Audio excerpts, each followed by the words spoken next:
Hello and welcome to the Sport Geeks. This isn't an episode. I almost said episode something. This isn't an episode. It's a live show. I'm Andy. This is Dylan, and we hope to have a good show for you tonight. This is a different day than usual. Usually we had been doing them on Thursdays. We had to do it on Saturday due to scheduling conflicts this week. It was very busy this week. And now we're going to be able to complete our 4-part series where we go over position by position the rankings for fantasy football. Tonight, we intend on going over tight ends and then kind of touching on defense and defensive players and kickers and other things like that, kind of miscellaneous information to help you with your draft. We're hoping this show should be probably around half hour to 45 minutes, knowing I'm kind of getting an idea based off of our previous episodes. But please comment below what you think about the live episodes, because the live episodes compared to the recorded episodes, we have to figure out how we plan on doing this show long term, and any sort of feedback or criticism we get is much appreciated. If you like the video, like it, and if you subscribe, probably better off to know when we upload next. So Dylan, how do you feel about this live show thing, and what is your opinion on it after doing this? This is our 4th time. I've certainly enjoyed switching over to the live format. I also enjoyed the 10-minute videos, but live, it's something I guess I could say we're a little bit more comfortable with it because we did 80 episodes of the Golden Sports Report in this sort of format, but in the live format, different topic formats. But I enjoy it. I enjoy it either way. I just like being able to switch it up. I would love to hear more from the viewers about their thoughts on it so that we could better suit them, because we try to come up with ways to change it up, ways to keep it interesting, but maybe a viewer could suggest something that could even work out better and be more interesting and be more fun for all of us. Yeah, maybe they want us to do a live debate where we go over a topic live. Or I know we got it was a suggestion on a past episode to do a show like this and pre-record it, but that's not really it's not really time efficient on this internet connection. Who knows if I can get better internet or not to upload these, but to do a pre-recorded show for 50 minutes, it takes like 12 hours to upload that, and that is 12 hours where my internet literally is sucked dry by the upload of this video. So there'd be no internet in the house pretty much, and it causes a conflict. But enough about the show and its directions that we'd like to take. We just would like to get some feedback so we can properly assess the direction we want to go with this. All right, so we might as well get into it. Top 5 tight ends, we're going to go 1 to 5. I think number 1 is pretty easy for the both of us. I'll go first, and I got Rob Gronkowski at number 1 with New England Patriots. I believe, and I've seen in many mock drafts that I've done, that he is a pick towards the end of the 2nd round, 3rd round. Somebody takes the tight end because he's as valuable as a wide receiver, a top wide receiver. You get 1,200, 1,300 yards, maybe 10 to 15 touchdowns, 80, 90 catches. That is numbers that not many tight ends can match. Only Jimmy Graham used to be able to match it. You gotta take what you can get. That is a big advantage over a lot of other people with Rob Gronkowski on your team. However, you are giving away possibly a 2nd running back. If you drafted high in the 1st round, I assume you probably went running back. You're going to go running back, tight end. That's risky business. But Rob Gronkowski, very, very good player, best tight end in the league. And I think even without Brady for 2 to 4 games, Garoppolo is going to check down, and Gronk is the easiest target to throw to, arguably, in the NFL. So I got Gronk at 1. I also have Rob Gronkowski as my number 1 tight end. It was a very, very easy decision. The only major knock you can make the case of being without Brady, I think Garoppolo will be fine enough to keep his value afloat, at least. But Gronkowski, he does have a little bit of injury concerns from the past years, but he was healthy all year last year, 1,100 yards, 12 touchdowns, 80 receptions. So if you have Rob Gronkowski for 16 games this year, that's incredibly valuable, especially at the tight end position, because he'll put up receiver-like numbers at a position that has much, much, much less depth than receiver. And so you get a guy that's comparable in stats maybe to even to somebody like a Des Bryant, or maybe not in terms of yards, but touchdowns, and you don't have to use a wide receiver spot to keep him. So if it makes sense at a good spot, Gronkowski could be. I'm not one of the people who would ever take him first round. I have seen that a little bit, but sometime in the second round, if you think you're, as Andy said, you probably took a running back. If you have a running back, because that's something you'll definitely want to address in the top 2 rounds, I think, and you feel comfortable with him going forward and think you'll be able to get good receivers a little bit later, then Gronk's definitely a pick that could pay off for you. Yeah, like Dylan said with the running backs, and I'm a big running back guy. I'm notorious for drafting running backs, but if you're not going running back round 1 or round 2, you are putting yourself behind the 8 ball. You are playing games, and those games are not going to get you wins. So I would not go that route if I were you.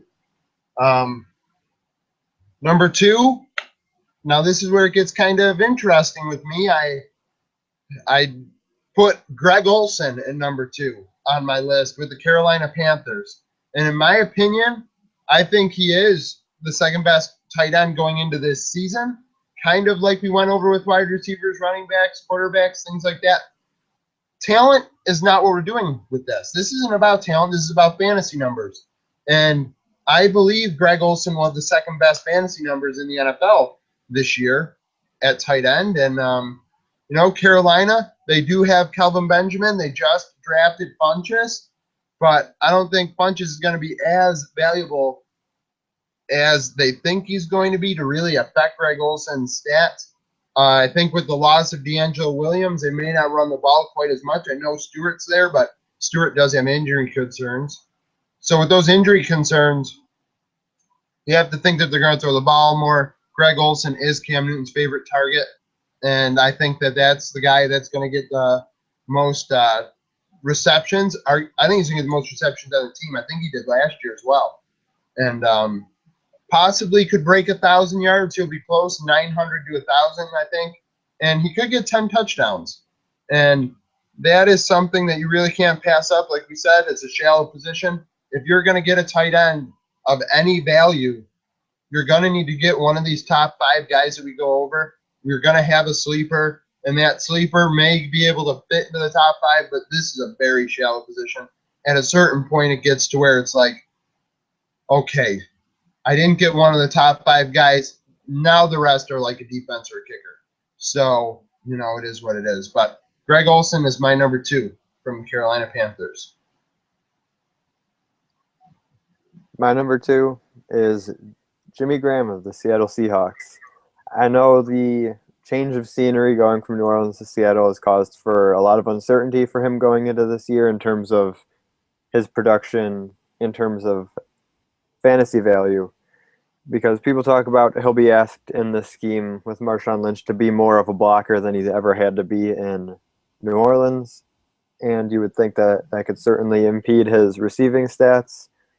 The fact that Marshawn Lynch is there could take away some touchdown opportunities, but over 16 games, I honestly think the one threat to dethroning Gronk as the number 1 tight end would be in Jimmy Graham. He is, even if last year was considered a down year because he played through a shoulder injury, he still had over 800 yards, 10 touchdowns, and I think that's a pretty safe bet. I think Russell Wilson will love having him right there in the middle, throwing to him down the field. Maybe down the field, maybe in the red zone target. He'll be another weapon for that offense for Russell Wilson. They'll have the strong run game. They'll have the receivers that they've had and they've been successful with, and now one more big weapon in the field. I think there's certainly a lot of upside to this pick at a spot where you might find people in your league to be a little bit down on him, thinking that, oh, he's not going to be as good as he was in New Orleans. And Jimmy Graham, not as good as he was in New Orleans, is still good enough to be the number 2 tight end.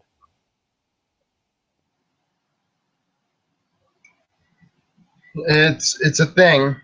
Jimmy Graham's a thing. I'll get to him later. At number 3, I have Martellus Bennett of the Chicago Bears. Martellus Bennett is a top 5 tight end. My top 5 tight ends, looking at them, look like the same top 5 tight ends from last year and the year before. So there's a lot of similarities here, a lot of similar thinking from year to year out of me. But Martellus Bennett, down in the red zone, Jay Cutler's favorite target. He's getting touchdowns like mad. You know, he may lead the league in touchdowns for tight ends by the end of the season. He doesn't necessarily get the yards. He doesn't necessarily get the receptions. But once you get to this point, there is going to be a drop-off. You're looking at a guy with 800 yards receiving, and you're looking at a guy with 15, maybe 10, 15 touchdowns. And that's the thing. You know, that's what you're getting into now. You're looking at a 5th, 6th round pick. Maybe you're getting your tight end. You've got your double running back, your quarterback, your wide receiver, however you want to play the game. And you go get Martellus Bennett in round 5, round 6. And I think with the loss of Brandon Marshall, those red zone targets are going to go to Bennett. Kevin White's going to get some of them. I'm high on Kevin White this year, but I do not think Kevin White's going to be able to fill in for Brandon Marshall 100%, and I think that's where Bennett comes into play because Jeffrey is already a solidified wide receiver getting his 100 catches. So to make up for Marshall's 100 targets, you got to look at Bennett to take some of that load, and I think he's going to improve this year, and I think he's going to be the number 3 tight end. For me at number 3 is Greg Olsen, Carolina Panthers. Andy already talked about him. When I was making my list, I thought about it this way. He's certainly not, I think I probably used this term before, he's not as sexy of a pick as Gronkowski or Graham, but he's probably a safer pick. I would feel safer taking Greg Olsen than Jimmy Graham, and I think you get Greg Olsen a little bit later, but Jimmy Graham certainly, I think, has a higher upside. Now, that could come down to you as an owner and what style you like to draft. As if you like to take a little bit of a risk that Jimmy Graham can return to 1,200 yards and 16 touchdowns like he did 2 years ago, or if you'd rather just play it safe, maybe wait another round and get a guy who you think who will be consistently a top 5 tight end, and does so fairly quietly because you never hear people going, "Oh, Greg Olsen's amazing," as much as they do about Gronkowski and Graham. So Greg Olsen, I think he'll do well this year.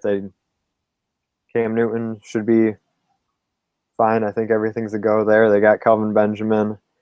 Who knows about the running game? So I think he is the most reliable target in that offense for Newton. And I don't see a reason why he can't put up top 5 tight end numbers again this year. I agree wholeheartedly. I also agree with your safe sentiment towards him. It does sound safer to take Greg Olsen than it does Gronk or Graham. At number 4 for me, I did have Jimmy Graham here, and I'm a Seattle Seahawks bandwagoner when it comes to playoff time because the Buffalo Bills just simply don't make the playoffs. So I jump on the Seattle Seahawks bandwagon for the playoffs because Russell Wilson is my favorite player, regardless of team. But Jimmy Graham is going to be the 4th best tight end this year, in my opinion. And I think it's because this team is not a throw-the-ball team. This team doesn't throw the ball. It runs the ball. It's a run-first team. He's coming from a spread offense where they didn't run the ball, where they threw the ball 550 to 600 times a year. And Jimmy Graham had 150 targets. Now he's going to a team that throws the ball 350 to 400 times a year, and he's only going to get 70 to 80 targets. Now, with those 70 to 80 targets, you can't expect 10 touchdowns. Yes. But Marshawn Lynch, you are right. He is going to be getting a lot of red zone touches, especially after last year when they didn't run the ball. You will expect a lot more running than last year because they didn't run the ball, and that's why they lost. I think Graham's going to have like 70 catches, 10 touchdowns, 800 yards, 900 yards. It's a good season for him. But in PPR, he's going to lose out to Bennett. Bennett had 90 catches last year. Bennett's going to have 90 catches again. So he's losing 20 points to Bennett, probably some touchdown points to Bennett, and he's going to lose some points to Olsen as well in the same regards. He did come out and say this past week, I'm blocking 75% of these plays, it feels like. And the truth of the matter is, it is probably true. They won't have a 75-25 split, but I could expect a 65-35 split between running the ball and passing the ball in this team. And I think that's, Jimmy Graham, Russell Wilson finally has a target to throw the ball to in the red zone. And I know that's why Russell Wilson was high on my list in the top 10 quarterbacks. And it's true. Russell Wilson's going to have someone to throw the ball to. In the past, he didn't even have the option, really. Now he has the option. And I think Jimmy Graham's going to be the fourth best tight end this year. And I think it's just circumstance is the reason why that happened.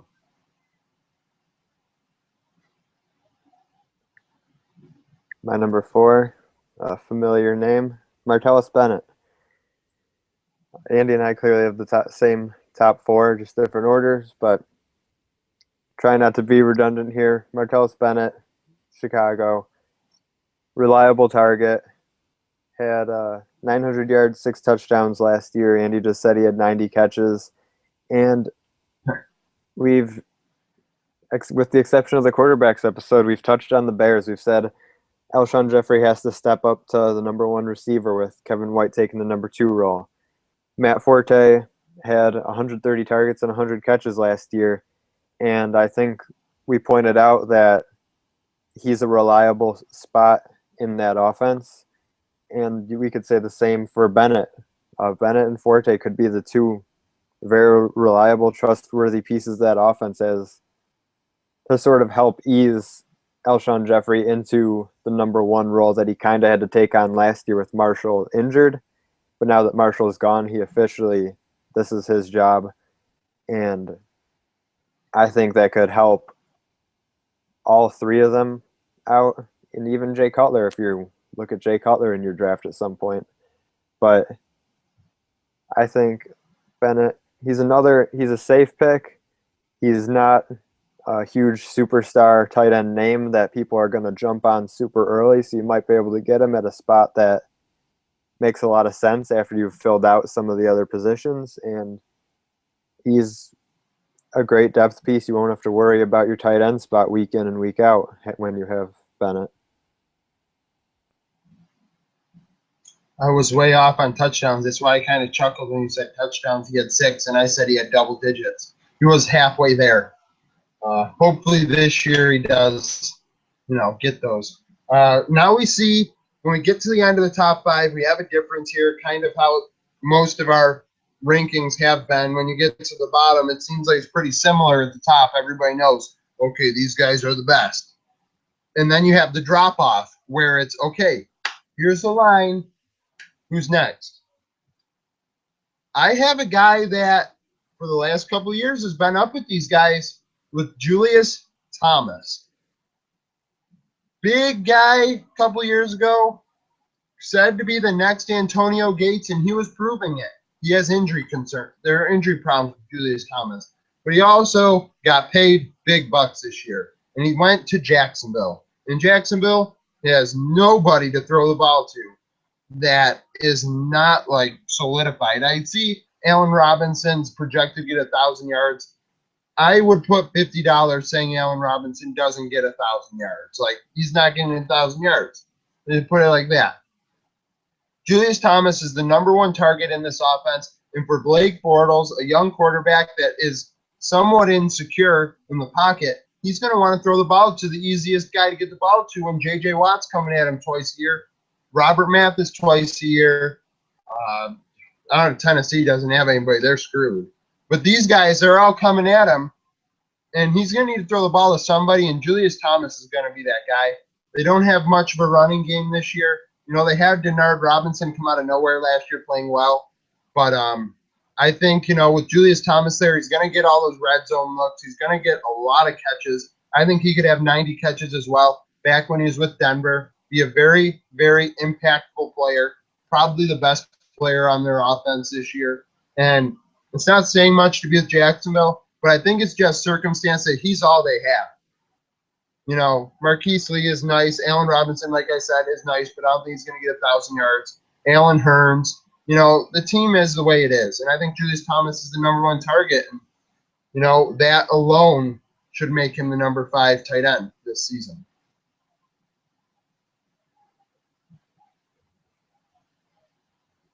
I agree that Julius Thomas is the number 1 target in Jacksonville, and I'm a big fan of Blake Bortles. I like him, but I think ultimately we'll see how much of Julius Thomas's production was a product of having Peyton Manning, one of the greatest of all time, throwing to him.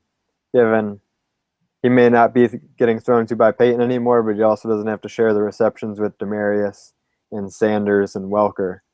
So there's 2 sides of the coin. My number 5, though, is Travis Kelce of the Kansas City Chiefs.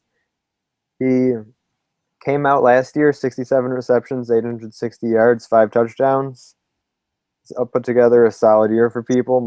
I believe I got him off the waiver wire in my league, or one of my leagues.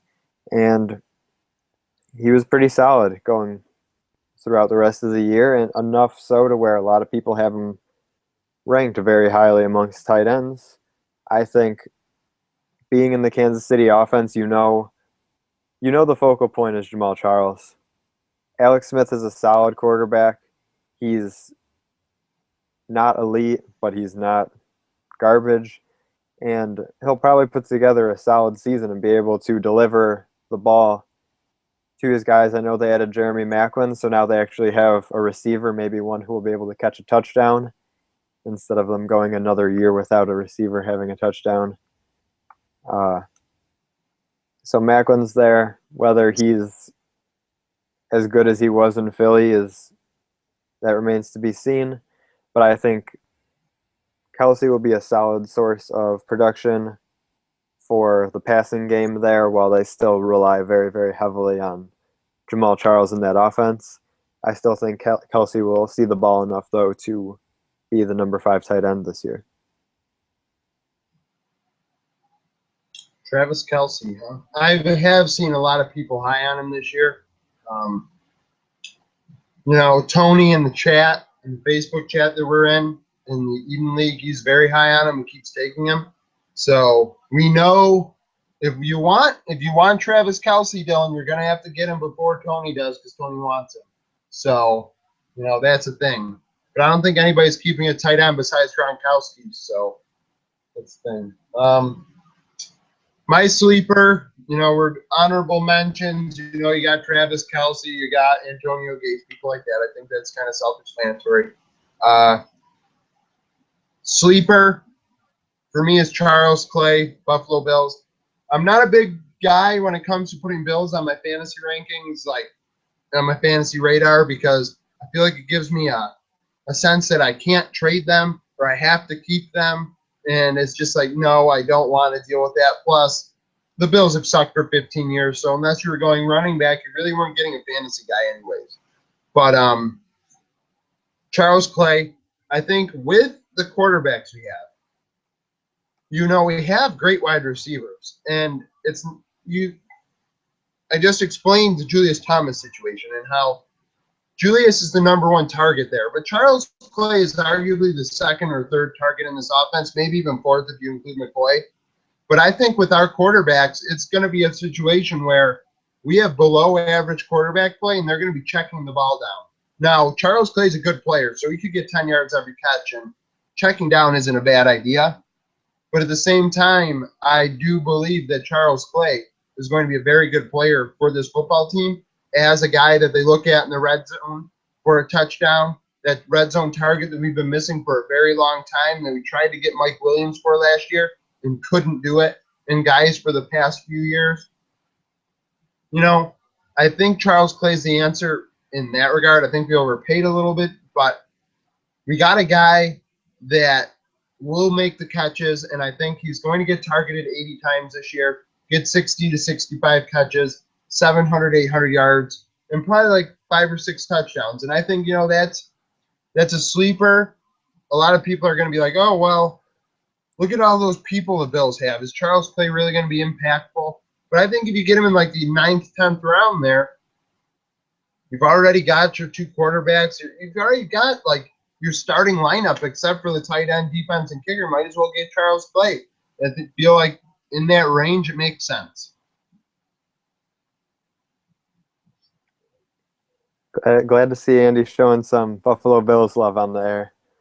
I feel like it doesn't happen enough. My sleeper, it's not quite so deep of a sleeper because on ESPN he's ranked as the 10th tight end, but some fantasy experts will tell you if you're not the first to grab a tight end, be the last. And being ranked 10th, assuming you're in a 10-team league, most people will already have tight ends, and you can go a couple rounds where you are pretty safe. Most people aren't going to go for 2 tight ends. So, Jordan Cameron, he's a guy, I know Andy and myself both liked him very much going into last year, and some injuries knocked him down pretty quickly in the season. He's still, in the games he did play, he had 24 catches for 424 yards, so his yards per catch was about 17, which was probably a little inflated due to the lack of play. And he scored 2 touchdowns. But I think that was mostly a product of injuries. Is that something that could come up again this year? Certainly. But if the point of a sleeper is that you're getting them late enough to where some of these concerns don't hurt you as much if they do come to happen. He's since moved out of Cleveland, where they have just great quarterbacks there, and he is going to Miami. And Andy really talked up Tannehill in the one episode, and Tannehill now has another target. Mike Wallace left. They do have Jarvis Landry as probably their top receiver. They have Lamar Miller in the backfield, and now they have Jordan Cameron, if he can stay healthy, at the tight end spot. And I think he could be pretty productive there. Andy just talked about Charles Clay. Charles Clay had some productive seasons in Miami at the tight end position. So I think Jordan Cameron, it's low risk because you're probably getting him pretty late. And I would say that he does have the potential to return to what probably would have put him in one of our top 5s prior to last season. Yeah, him and Jimmy Graham used to go for 1,000 yards. Like, Jordan Cameron's only issue is he's got concussion problems. He's got the worst kind of injury problems, injuries with the head injuries. That's, one questionable hit, and, he might be out for the year. So, but like Dylan said, and I had forgotten that quote, if you, Dylan, what quote did you just say? I forgot it again. If you aren't the first to draft a tight end, you should be the last. Exactly. Because when you look at this list, I guess, you can support Greg Olsen, Martellus Bennett, and Jimmy Graham, and even the 5th guy. But like we said earlier, this is a very shallow position. And eventually you got to treat it like a defense or kicker. And that's where we're going to segue into our next topic. By the way, comment below with your rankings and how you feel about our rankings. Maybe, if you got something relevant in there, we will reply to your comment after the video. Or, if you comment now and we check kind of mid video here, we may be able to get to it by the end. But I'm going to segue now into the defense and kicker, because like we said, you can wait a couple rounds. Where is that line? Where do you get that tight end? When does the first defense fall? Dylan, if you are drafting this year, where do you take the Buffalo Bills defense, who is widely considered to be the number one fantasy defense going into this season? The tricky part about answering that question, where do I draft the Buffalo Bills defense, is personally, I wouldn't. I love the Bills. I would love to have their defense, but I assume there's always that one person in the league who will draft a defense and begin the run on defenses because everyone will freak out, say, oh my God, defense is gone, better get mine before all the good ones are gone. When defense is something, I'm normally not a fan of this in any fantasy sport, but defense, if you really want to, it's something you can stream on a week-to-week, matchup-to-matchup basis. It's like play the opponents. You can pick up one out of free agency every week, and it might just be easier to grab the Bills defense or one of the top defenses, Seattle, and just sit it there for 16 weeks and only have to fill in once for a bye. But then sometimes when you have to take a defense a couple rounds early, you're passing up a depth receiver, a depth running back, a depth tight end or quarterback, someone who could end up being a sleeper or a breakout player. And in most leagues, defenses don't score you as much points as someone at those positions will. So I'm sorry if I kind of roundabouted it and didn't even answer your question, but I could see a defense going probably certainly the later parts of the draft, but I generally wait at least until like at the very soonest, the fourth last round, third last round, around there to target a defense. I completely agree with defense.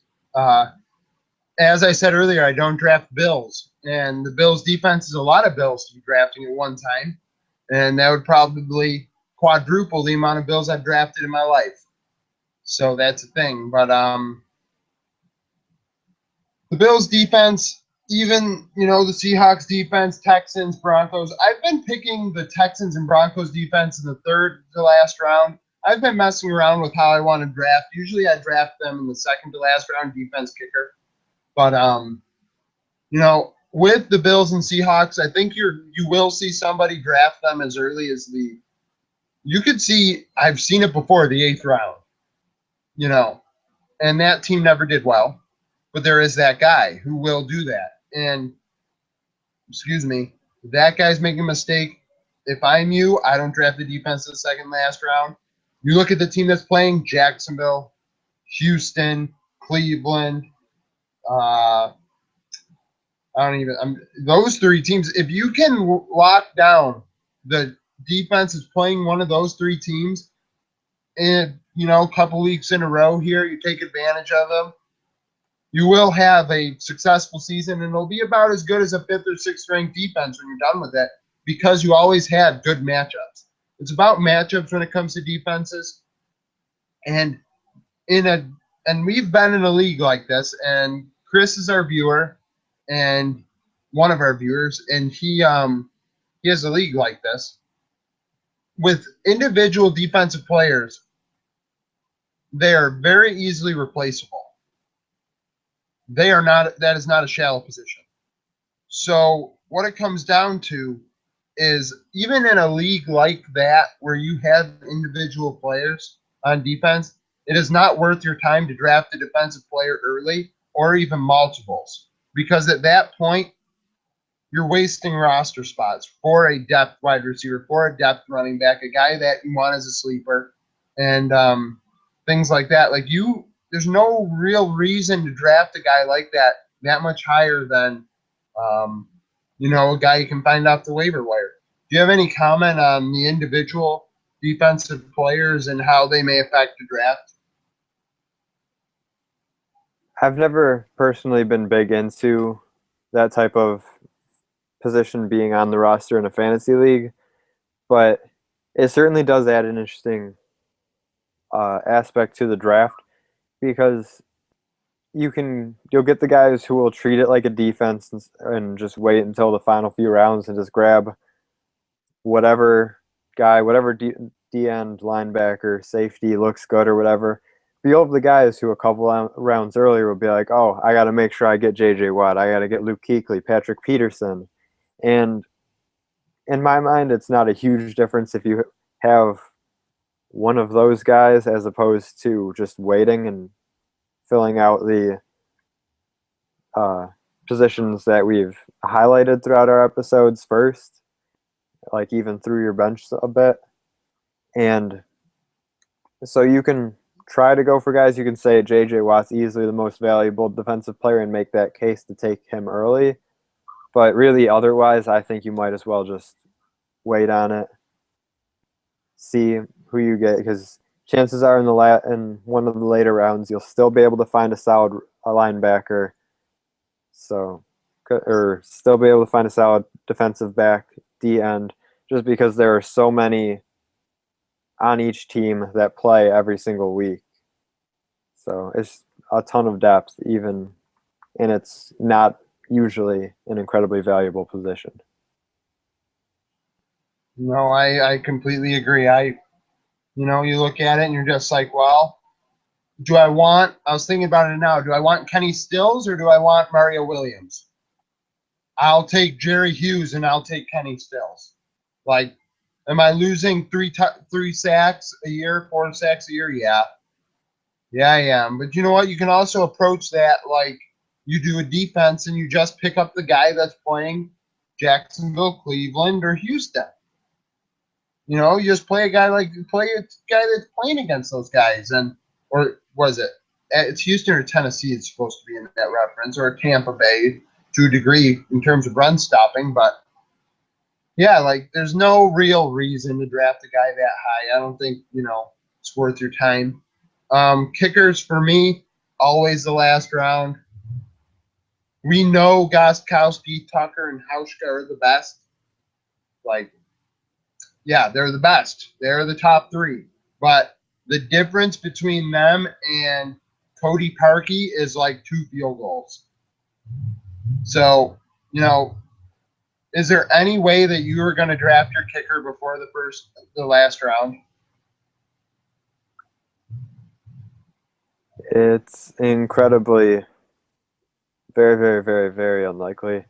I mean, again, it comes down to, do I want a kicker or do I want a skill position? And ultimately, some people you may love Steven Gostkowski, and if you want to take him, that's good for you. But to me, it doesn't make a huge difference if I have Gostkowski, if I have Dan Carpenter, Matt Bryant, anybody. It's easily replaceable in my mind.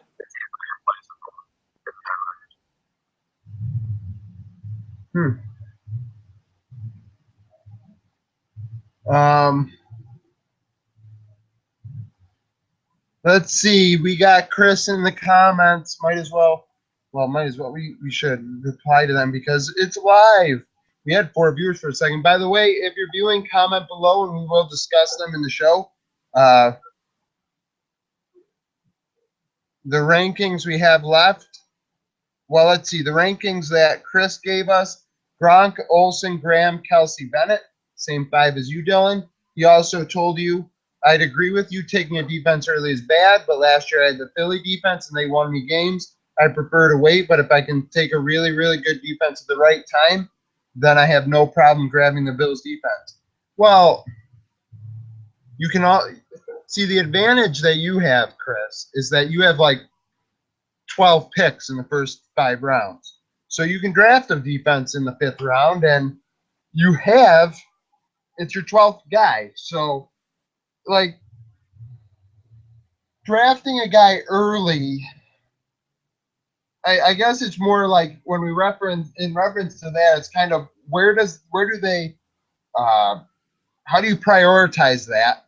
And if you prioritize it in the 12th guy range, 10th to 12th guy range, you are looking at a 10th or 12th round pick. And I think that is, past the halfway point.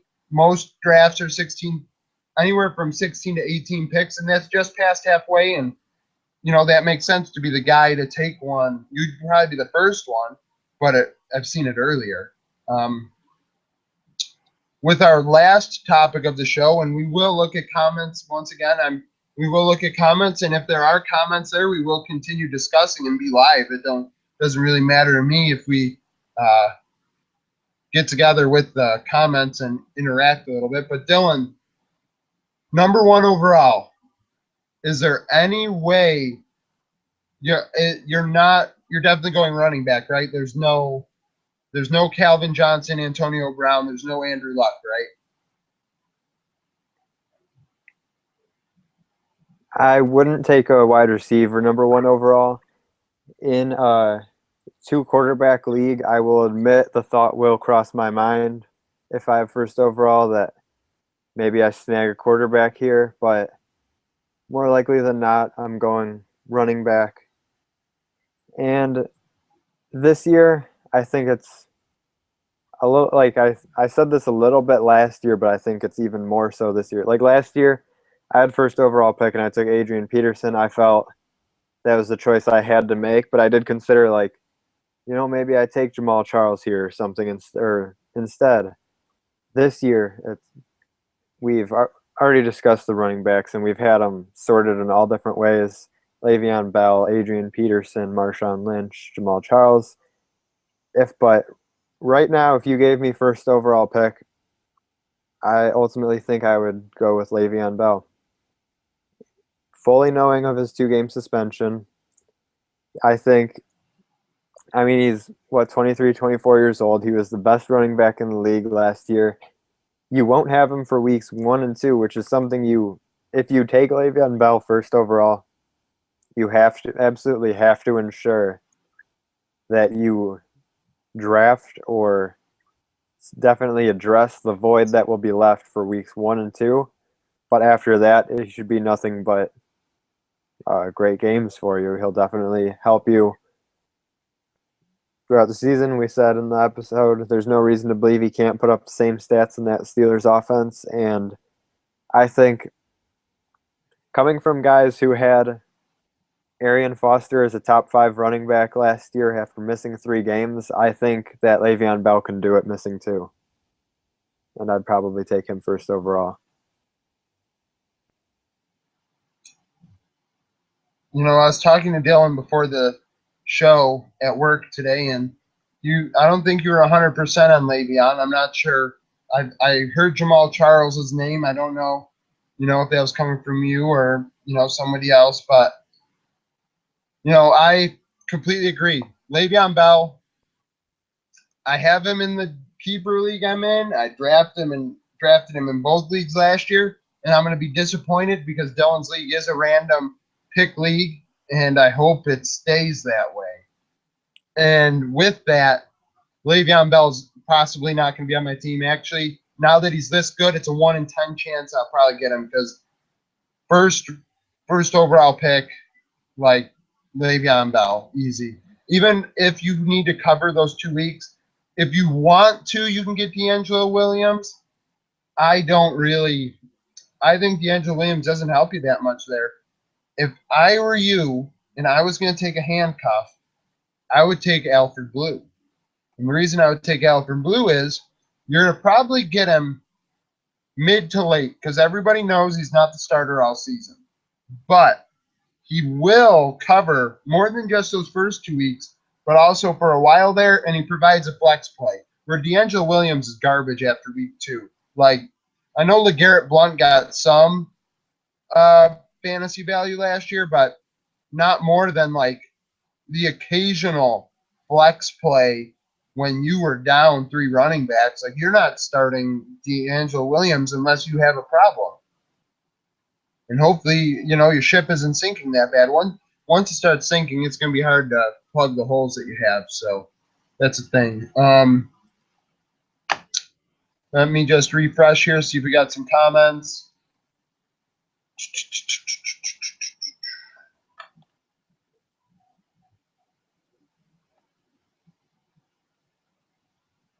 Oh, where do we have Dan Carpenter on the list? My last pick in the last round, wherever he the heck is, wherever he is.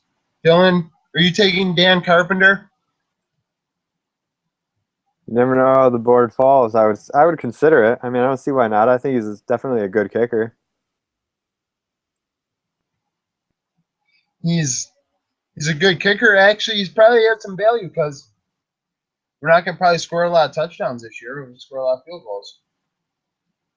Had to throw a little bit of pessimism in there. You know, you can't be too optimistic on these shows. You can't give them a false sense of hope. That's pretty much the episode as the comments are the way they are. We will comment back to any relevant comments after the show. Thank you for watching. Subscribe if you enjoyed it. Share it with your friends. Maybe you don't want to share with your friends because you don't want them to know what the rankings are. That's fine with me.